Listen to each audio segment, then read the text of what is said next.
दोस्तों, इस वीडियो में हम जानेंगे कि अर्जुन अपना इतना भयंकर पराक्रम प्रकट कर देते हैं कि सारी कौरव सेना थर्रा उठती है और यहाँ तक कि अर्जुन अकेले ही 6 महारथियों से युद्ध करते हैं, जिनमें से कुछ बड़े बड़े महारथी थी जैसे कर्ण, कृपाचार्य, अश्वत्थामा, वृषसेन इत्यादि।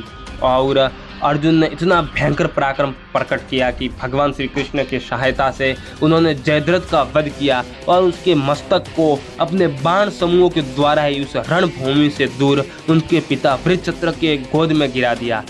ये सब देखकर पूरी कौरव सेना आश्चर्यचकित हो गई और बड़े बड़े महारथी भी कुछ नहीं कर सके। और अर्जुन ने उस दिन इतना कौरव सेना का संहार कर डाला कि मानो उस वक्त एक अर्जुन ने 8-10 अर्जुन युद्ध कर रहे हो। ये सारा वर्णन किस प्रकार होता है, ये सब जानने के लिए आप हमारे वीडियो के अंत तक बने रहिएगा। तो फिर चलिए शुरू करते हैं वीडियो बिना देर किए।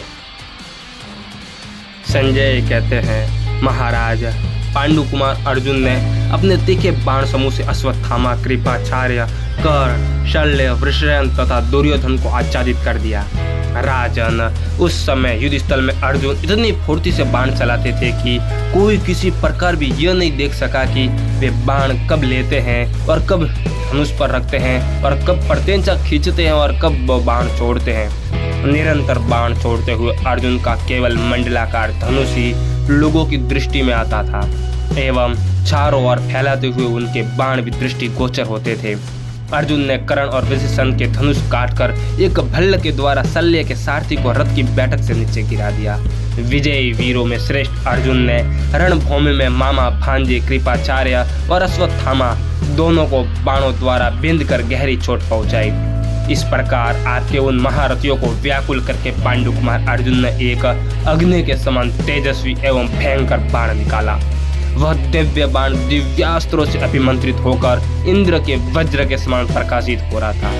वह सब प्रकार का भार सहन करने में समर्थ और महान था। उसकी गंध और मालाओं द्वारा सदा पूजा की जाती थी। कुरुनंदन महाबाहु अर्जुन ने उस बाण को विधि पूर्वक वज्रास्त्र से संयोजित करके शीघ्र ही गांडीव धनुष पर रखा।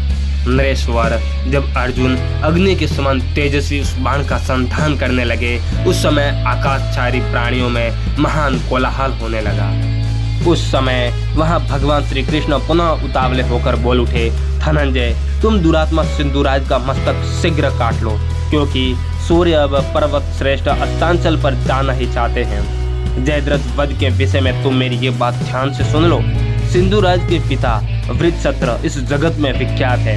उन्होंने दीर्घ काल के पश्चात इस सिंधुराज जयद्रथ को अपने पुत्र के रूप में प्राप्त किया है। इसके जन्म काल में मेघ के समान गंभीर स्वर वाली अदृश्य आकाशवाणी ने शत्रुसूदन जयद्रथ के विषय में राजा को संबोधित करके इस प्रकार कहा, शक्तिशाली नरेंद्र, तुम्हारा यह पुत्र कुल, शील और संयम आदि सद्गुणों के द्वारा वशों के अनुरूप होगा। इस जगत के शत्रुओं में ये श्रेष्ठ माना जाएगा। सूरवीर सदा इसका सत्कार करेंगे। परंतु अंत समय में संग्राम भूमि में युद्ध करते समय कोई क्षत्रिय शिरोमणि वीर इसका शत्रु होकर इसके सामने खड़ा हो क्रोध पूर्वक इसका मस्तक काट डालेगा। यह सुनकर शत्रुओं का दमन करने वाले सिंधुराज वृत्रचत्र देर तक कुछ सोचते रहे। फिर पुत्र स्नेह से प्रेरित हो वो समस्त जाति भाइयों से इस प्रकार बोले, संग्राम में युद्ध तत्पर हो, भारी भार वहन करते हुए मेरे इस पुत्र के मस्तक को जो पृथ्वी पर गिरा देगा, उसके सिर के भी 100 टुकड़े हो जाएंगे, इसमें संशय नहीं है। ऐसा कहकर समय आने पर वृत्रचत्र ने जयद्रथ को राज्य सिंहासन पर स्थापित कर दिया और स्वयं वन में जाकर वे उग्र तपस्या में संलग्न हो गए। अर्जुन वे तेजस्वी राजा वृत्रचत्र इस समय समंत पंचक क्षेत्र से बाहर घोर एवं दुर्धर्ष तपस्या कर रहे हैं। अतः शत्रुसूदन, तुम अद्भुत क्रम करने वाले किसी भयंकर दिव्यास्त्र के द्वारा इस महासमर में सिंधुराज जयद्रथ का कुंडल सहित मस्तक काटकर उसे वृत्रचत्र की गोद में गिरा दो।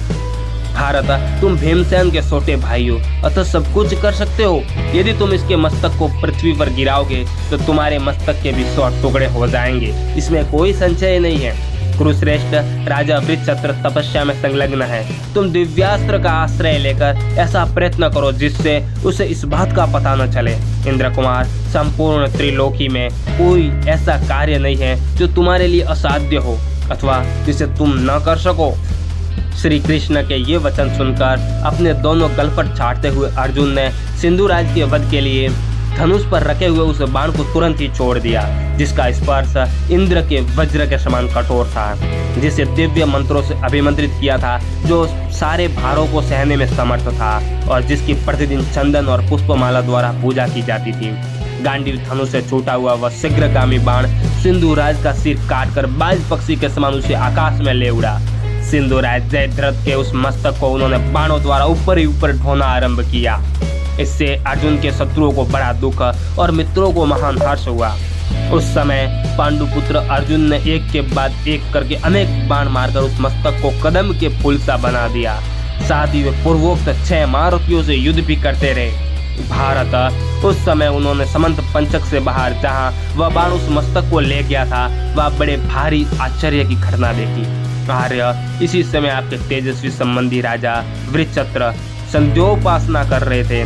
संध्यो उपासना में बैठे हुए वृत्रचत्र के अंक में उस बाण ने सिंधुराज जयद्रथ का वह काले केसों वाला कुंडल मंडित मस्तक डाल दिया। शत्रुदमन नरेश जयद्रथ का वह सुंदर कुंडलों से सुशोभित सिर राजा वृत्रचत्र की गोद में उनके बिना देखे ही गिर गया। भरत नंदन जब समाप्त करके जब वृत्रचत्र सहसा उठने लगे, तब उनकी गोद से वह मस्तक पृथ्वी पर जा गिरा। शत्रुदमन महाराज पुत्र का मस्तक पृथ्वी पर गिरते ही राजा वृत्रचत्र के मस्तक के भी 100 टुकड़े हो गए। तत्पश्चात सारी सेनाएं भारी आश्चर्य में पड़ गई और सब लोग श्री कृष्ण और अर्जुन की प्रशंसा करने लगे। राजन भरतश्रेष्ठ किरीटधारी अर्जुन के द्वारा सिंधुराज जयद्रथ के मारे जाने पर भगवान श्री कृष्ण ने अपने रचे हुए अंधकार को समेट लिया। नृपश्रेष्ठ महिपाल पीछे सेवकों सहित आपके पुत्रों को यह ज्ञात हुआ कि इस अंधकार के रूप में भगवान श्री कृष्ण द्वारा फैलाई हुई माया थी। राजन इस प्रकार अमित तेजस्वी अर्जुन ने आपकी 8 अक्षौहिणी सेना के संघार की पूर्ति करके आपके दामाद सिंधुराज जयद्रथ को मार डाला। नरेश्वर जयद्रथ को मारा गया देख आपके पुत्र दुख से आंसू बहाने लगे और अपनी विजय से निराश हो गए।